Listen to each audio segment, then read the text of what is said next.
ఔరంగజేబుల గురించే తప్ప పాఠ్యపుస్తకాల్లో శంభాజీ చరిత్ర లేదేం? ఆకాష్ చోప్రా చావా సినిమా చూసి సోషల్ మీడియాలో పోస్ట్ పెట్టిన మాజీ క్రికెటర్ మరాఠా సామ్రాజ్య పాలకుడి గురించి పాఠశాలలో నేర్పించలేదని వ్యాఖ్య. వివాదాస్పదం చేయొద్దంటూ నెటిజన్ల కామెంట్లు.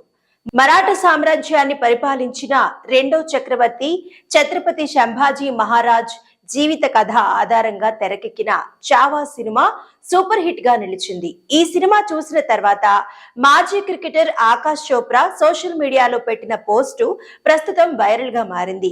పాఠ్య పుస్తకాలలో అక్బర్ గురించి, ఔరంగజేబు గురించి చదువుకున్నాం కానీ శంభాజీ మహారాజ్ గురించి ఎక్కడా చెప్పలేదని అన్నారు. చావా సినిమా చూశాక ఇంత గొప్ప చక్రవర్తి గురించి పిల్లలకు ఎందుకు నేర్పించడం లేదని అనిపించిందని ఆకాష్ చోప్రా పేర్కొన్నారు. అక్బర్ గొప్ప నాయకుడని, న్యాయంగా పాలించిన చక్రవర్తి అని స్కూల్లో నేర్పించారు.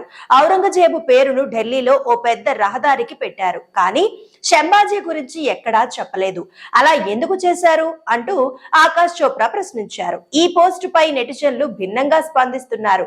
మీరు చరిత్ర నేర్చుకోలేదా అంటూ ఓ నెటిజన్ కామెంట్ చేయగా, తాను చరిత్రలో టాపర్నని, చరిత్రలో 80% మార్కులు తెచ్చుకున్నారని చోప్రా జవాబిచ్చారు.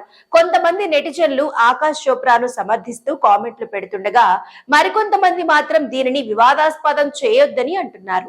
కాగా ఈ నెల 14న థియేటర్లలో విడుదలైన చావా సినిమా భారీ విజయాన్ని సొంతం చేసుకుంది. శంభాజీ మహారాజ్ గా విక్కీ కౌశల్ అద్భుతంగా నటించారని సినీ పండితులు మెచ్చుకుంటున్నారు.